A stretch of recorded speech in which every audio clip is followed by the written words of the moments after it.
Islamic Research Center. السلام علیکم و رحمت الله و برکاته. پروگرام خود را از طریق اینترنشنل اسلامیک ریسرچ سنتر استودیو آغاز میکنم. ان الحمد لله نحمده و نستعینه و نستغفره و نعوذ بالله من شرور انفسنا و من سیئات اعمالنا. من يهده الله فلا مضل له ومن يضلل فلا هادي له وأشهد أن لا إله إلا الله وحده لا شريك له وأشهد أن محمدا عبده ورسوله. أما بعد فأعوذ بالله السميع العليم من الشيطان الرجيم من همزه ونفخه ونفثه. رب اشرح لي صدري ويسر لي أمري واحلل عقدة من لساني يفقه قولي. رب زدني علما رب زدني علما رب زدني علما.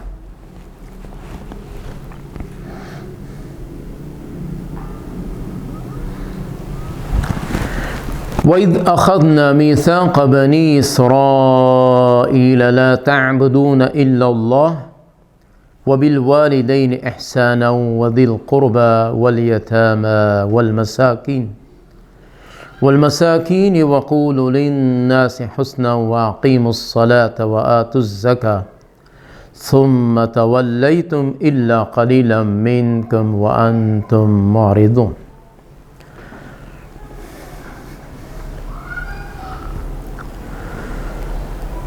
وإذ أخذنا ميثاق بني إسرائيل، آن وقت را یاد کنید زمانی که ما از بنی اسرائیل عهد و پیمان گرفتیم. لا تعبدون الا الله.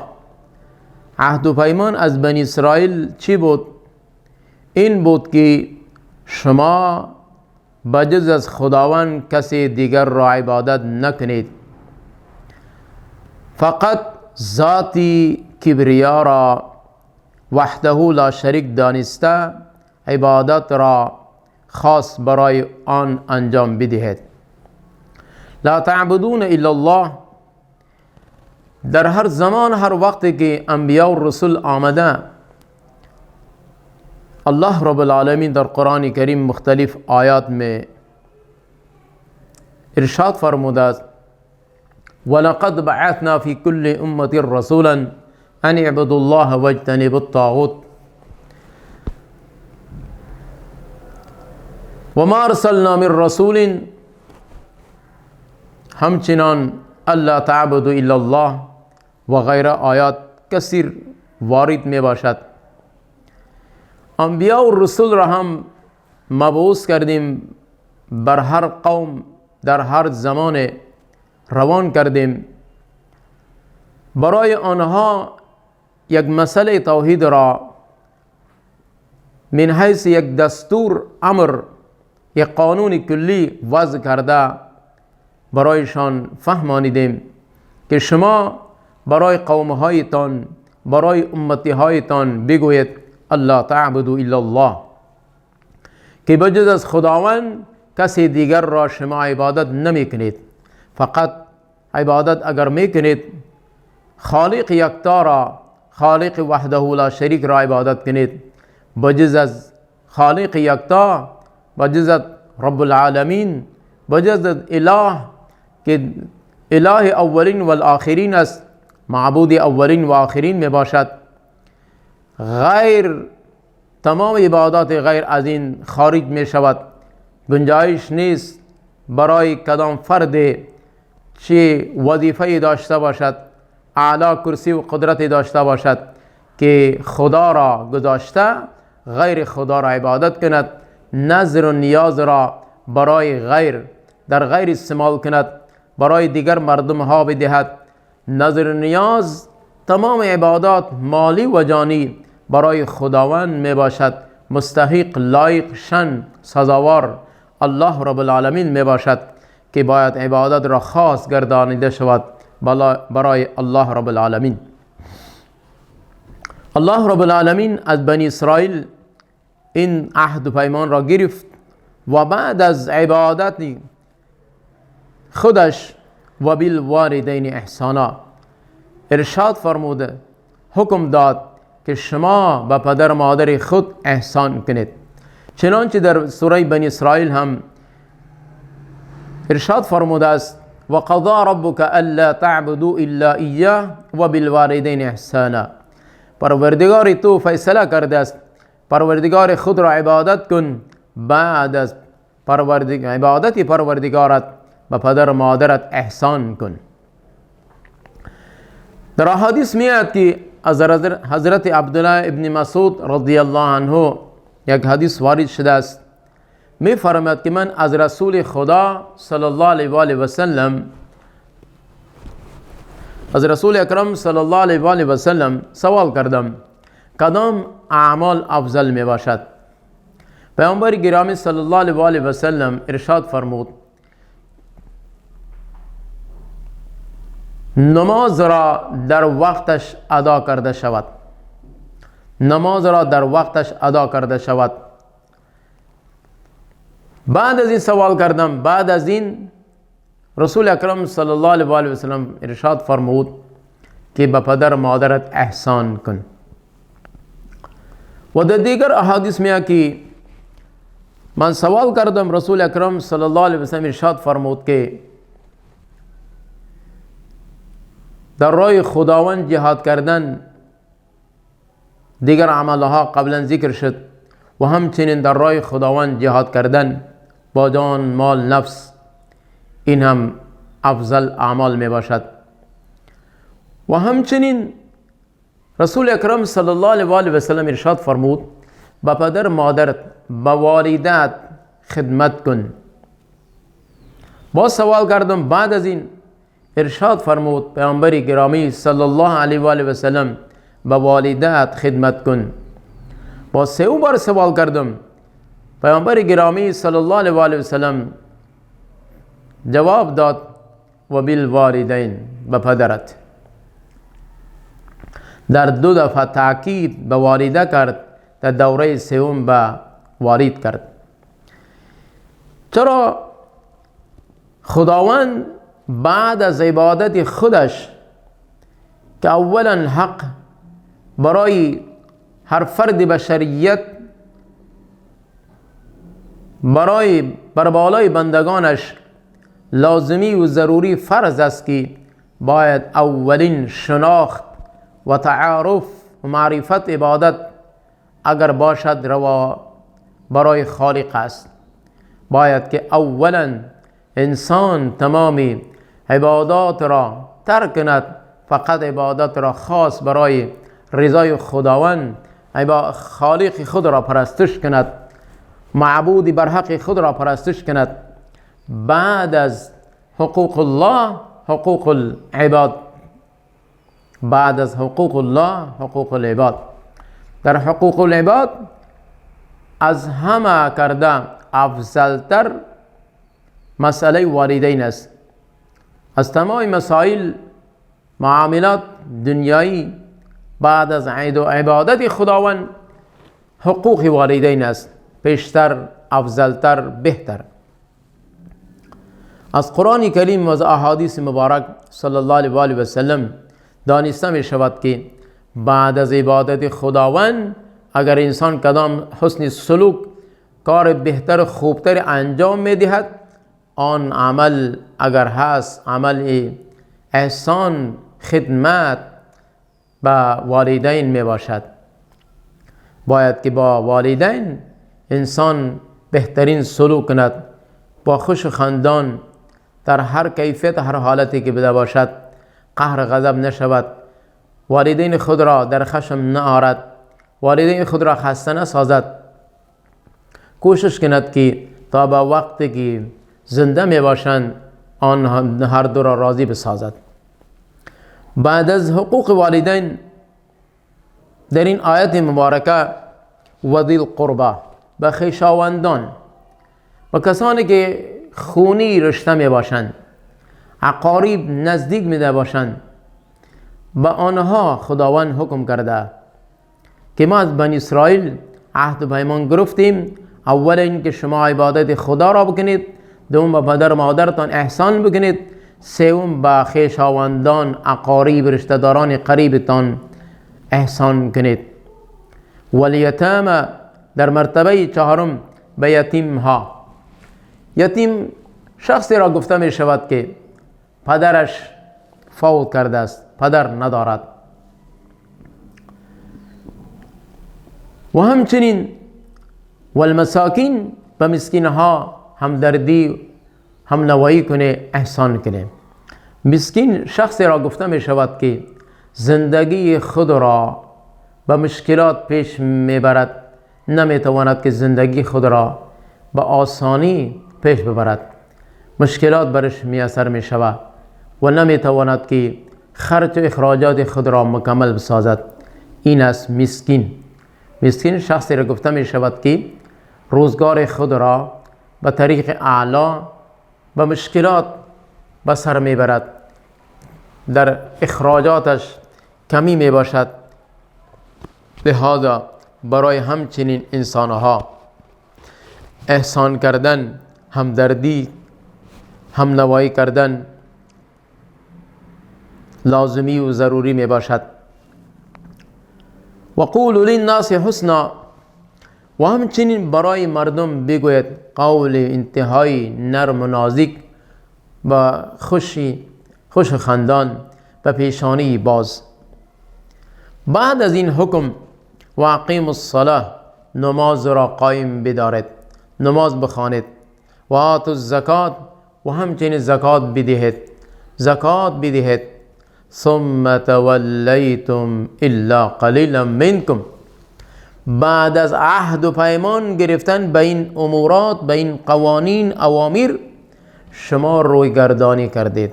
ثم تولیتم، شما رویگردانی کردید، امری مرا، عهد و پیمان را شکستید، با عهد و پیمان وفا نکردید. الا قلیلا منکم، مگر کم افرادی از شما، مگر چند یک از افراد شما.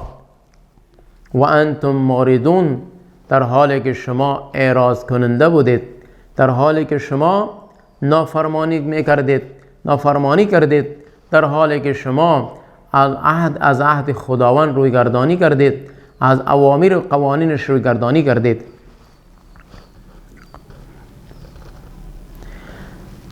در این آیت مبارکه اگر خالق کائنات واقعی بنی اسرائیل را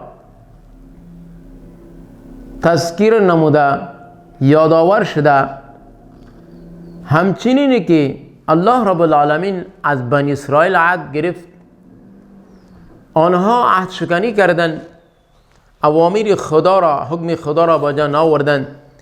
این قانون الهی است، این حکم الهی است که اگر ما هم به این مسائل ها عمل نمی کنیم، پس پشت می اندازیم، رویگردانی می کنیم، همچنانه که با مردم بنی اسرائیل، یهود و نصارا، خداوند غضب کرد، غضب خود را نازل کرد، در قهر غضب خداوند گرفتار شدن، ما هم همچنین گرفتار می شویم.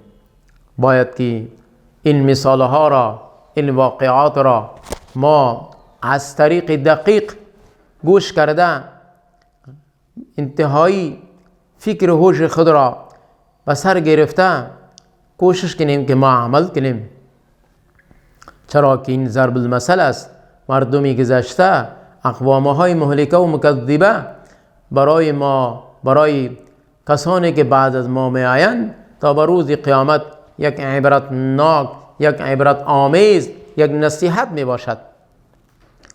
و اذ اخذنا میثاقکم، یاد کنید وقتی را که ما از شما عهد گرفتیم. وقتی که ما از شما عهد گرفتیم، در تورات عهد چی بود؟ لا تسفکون دماءکم، که شما خون خود را نریزانید، در میان خود خون ریزی نکنید، در میان خودتان خون ریزی نکنید، به این معنا که یک دیگر را قتل نکنید، ناحق ناجایز قتل نکنید. ولا تخرجون انفسکم من دیارکم، و همچنین نفسهای خود را از قریه هایتان، از جاهایی که شما برد باش داره، زندگی زیست داره، در شهر یا دیهات می باشه، در هر گوشه و کناری که شما زندگی دارید، در همون مقامی که شما با هم زندگی دارید، یکدیگر را از وطن خارج نکنید. یکدیگر را از وطن خارج نکنید. به این معنا جلا وطن، از وطن فرار داشته، از وطن خارج کرده، محرومش بسازید، نه خیر، این کار را نکنید. ثم اقررتم و انتم تشهدون. به این عهدی که ما از شما گرفتیم اقرار کرده، شما با این اقرار کرده و انتم تشهدون، و شما خودتان گواه هم می باشید که ما از شما چنین عهد گرفتیم. خون در میانتان نریزانید، خون ریزی نکنید و یکدیگر را از وطن خودتان خارج نکنید. با این عهد خودتان اقرار کردید و خودتان گواه می باشید. ثم انتم هؤلاء، بعد از آن شما آن کسانی هستی که تقتلون انفسکم، شما نفسهای خود را قتل کردید، کشتید.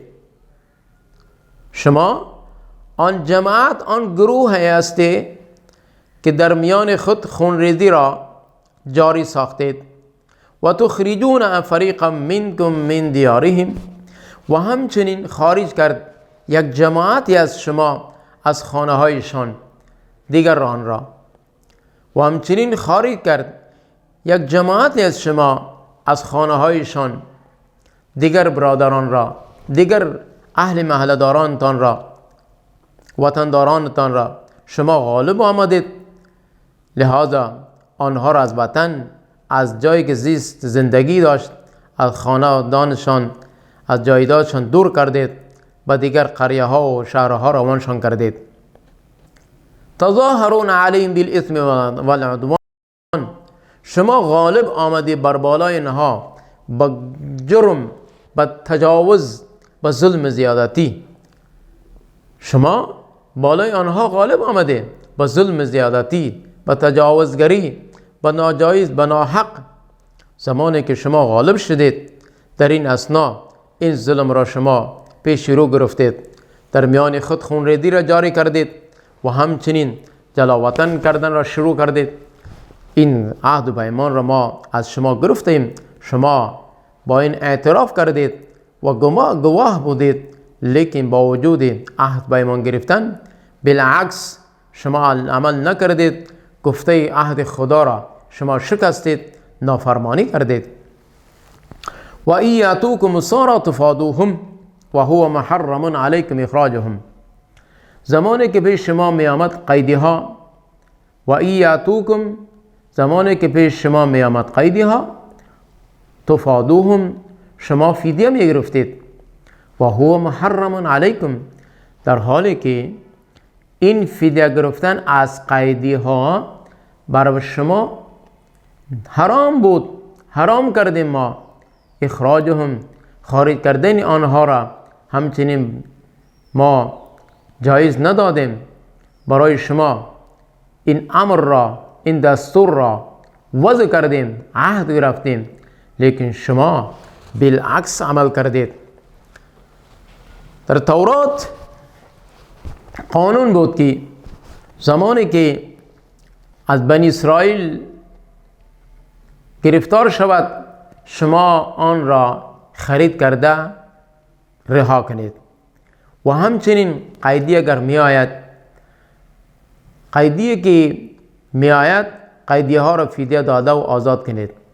لیکن اینها بالعکس عمل کردن، چرا که خداوند ارشاد می فرماید افتؤمنون ببعض الکتاب و تکفرون ببعض، آیا شما ایمان آوردید به بعض کتاب و به بعضی از آیاتهای کتاب انکار کردید؟ آن آیات و آن احکاماتی که به خاطر منفیتی چند روز زندگی شما بود عمل کردید، آن به خاطر فایده شما بود، با خاطری چند روز زندگیتان منفیت داشت با آن احکامات عمل کردید و بعض احکاماتی که آن هم برای شما برای اصلاح معاشره بود، برای فایده دنیا و آخرت بود، لیکن انکار کردید. زمانی که به یک جزی از تورات ایمان آوردید به یک جزش انکار کردید، به یک آیت ایمان آوردید به یک آیت دیگر انکار کردید. این آن احکاماتی که با بعض احکامات شما ایمان آوردید و با بعض احکامات انکار کردید، این بسیار ظلم بود، این بسیار ناروایی است که شما این کار را انجام دادید.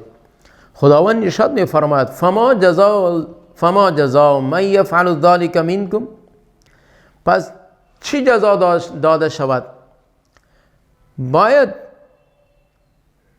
آن شخصی که از شما این فعل را میکند، آن شخصی که از شما این فعل را انجام داده است، مخالفت کرده است، عهد شکنی کرده است، جزای آن شخص این است که الا خزی فی الحیات الدنیا،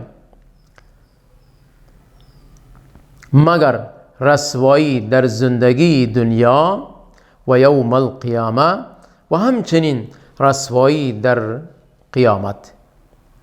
در دنیا و آخرت سبب رسوایی در دنیا و آخرت برای همچنین مردم عهد شکن، برای همچنین مردمی که به بعض احکامات آیات ایمان میارن و بعض احکامات انکار میکنن، خداوند ارشاد میفرماید که در دنیا و آخرت ذلت و رسوایی میباشد برای این اشخاص ها. و ما الله بغافل و یوم القیامت یردون الی اشد العذاب، در دنیا رسوایی و در روز قیامت اینها را رانده می شود طرف سختترین عذاب. در دنیا برایشان رسوایی عذاب و در روز قیامت اینها را رانده می شود، روان کرده می شود به طرف سخت عذاب، الی اشد العذاب، به طرف سخت عذاب. به این معنا که در روز قیامت به سختترین سزا اینها گرفتار می باشند، به بدترین سختترین عذاب الهی گرفتار می باشند.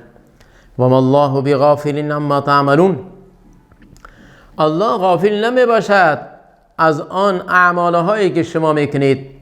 الله غافل نمی باشد از افعالهایتان، از مکاریتان، از دجالیتان، از منافقتان، از آن اعمالهایی که از آن اخبارات و از آن افعالهایی که شما در میان خودتان جلسه و تشکیل میدهید علیه مسلمان ها.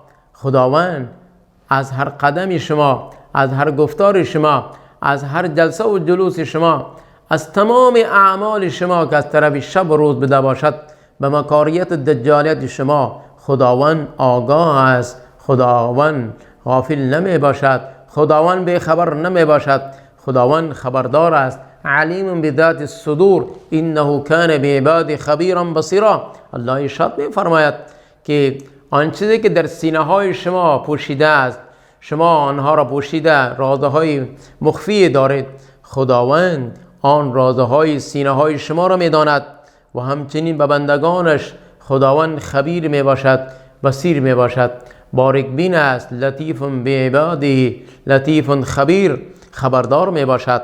الله غافل نمی باشد. لہذا